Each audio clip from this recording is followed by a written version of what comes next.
Hi, it's me, Carrie, here at Barefoot Consultants. And with the new year, we're doing things a bit differently here.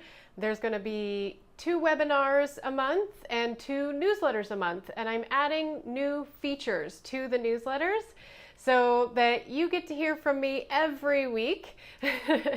So there's going to be every other week a webinar and every other week a newsletter. And this is one of the new features that I'm adding to the newsletter, which is a quick tutorial video on something really important to your journey becoming an English teacher, whether you do it abroad or online. And today I want to talk about one of the most important decisions you're going to make on your journey, which is about certification. And the first question that you want to ask yourself when it comes to certification is, do I even need to certify? And you might not need to certify. Certainly there are plenty of jobs out there that are available for people who do not have a certification. And if you don't know what I'm talking about when I say certification, I'm talking about a specific training and certificate that you can take that will teach you how to teach English as a second language. It is a skill. We've all grown up speaking English, reading English, listening to English, but it doesn't mean that we know how to teach English. And for many employers around the world, the fact that you are a native English speaker is enough. But for some, they're going to want you to have some specific training, and that's where a certification comes in. So it really depends on how you want to teach, whether or not certification is right for you. So consider, how do I want to teach English? Do I just want to do what I could call coffee shop English, which is meeting somebody at a local coffee shop, having a conversation with them, correcting their grammar every now and again, helping them with English pronunciation? If that's what you want to be doing, it's very unlikely that your future clients are going to ask to see your credentials. The fact that you're a native speaker is enough.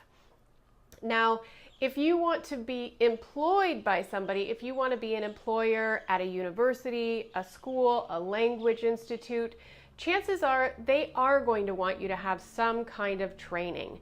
So this is, again, where you can take a certification course. So once you determine what kind of teaching you want to do and do a little bit of research into that, you're going to know whether or not a certification is going to be necessary for you to get the job that you really want to do.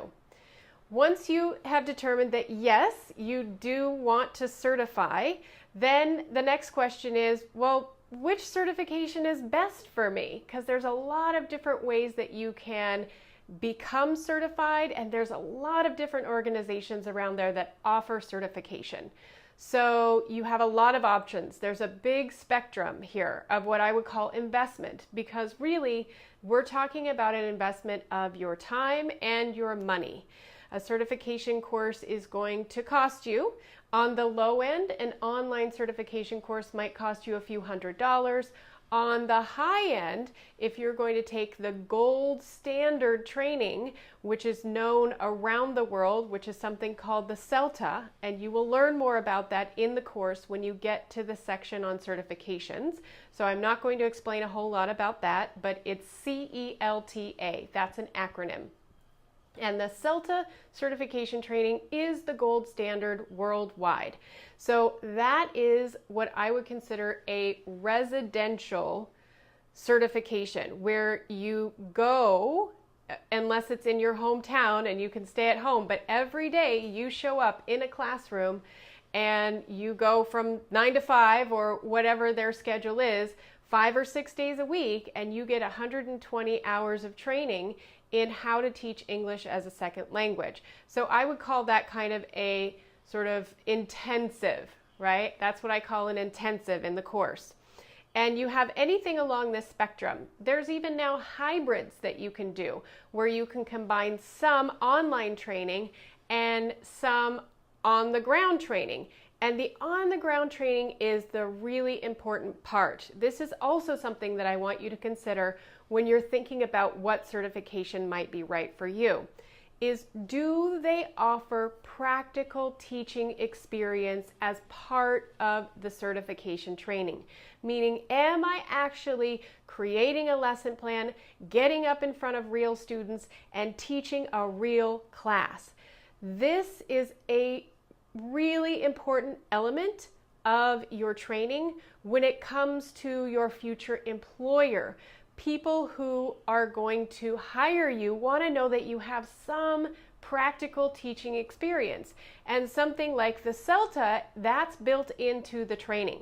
So you're going to get that experience when you take the CELTA.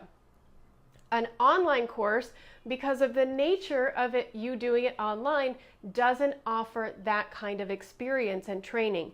So now if you are somebody who, because of your lifestyle, maybe you don't have a month to 6 weeks to take off and go take an on-the-ground intensive training, you are going to choose to do an online training. Now what I would ask myself is, how can I get that practical experience in the real world so that I can put on my resume or my CV when I'm applying for jobs in the future that I have taught before? Now's where I would recommend doing some volunteering in your home area. Get the online certification if that's the best option for you, but try and find somewhere in your home community where you can get some practical experience. Sit in on classes. It doesn't mean you have to walk in the first day and start teaching. Find a mentor. Teachers are incredibly generous with their time, and it's likely that you will find a teacher out there who is willing to mentor you, let you come into their classroom, observe for a while until you feel comfortable actually teaching a lesson. And this is really important when it comes to your future employer. If you put yourself in their shoes, wouldn't you want to hire somebody who already has taught at least 1 or 2 classes before? It just really makes them feel more comfortable when hiring you.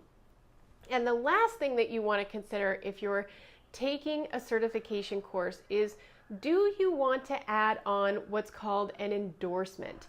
And an endorsement is a little bit of extra training that you get in a specific area of teaching English. So some endorsements that you might consider would be an endorsement in teaching business English, for example.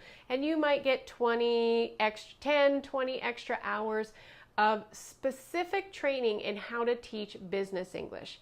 If you're more interested in working with young children and adolescents, there are endorsements out there for young learners, and you might just take the time to get that extra training specific to that particular group so that you're more prepared when you walk into your first job, and it looks good on a resume, right? You have specific training in the students of the people that you're applying for.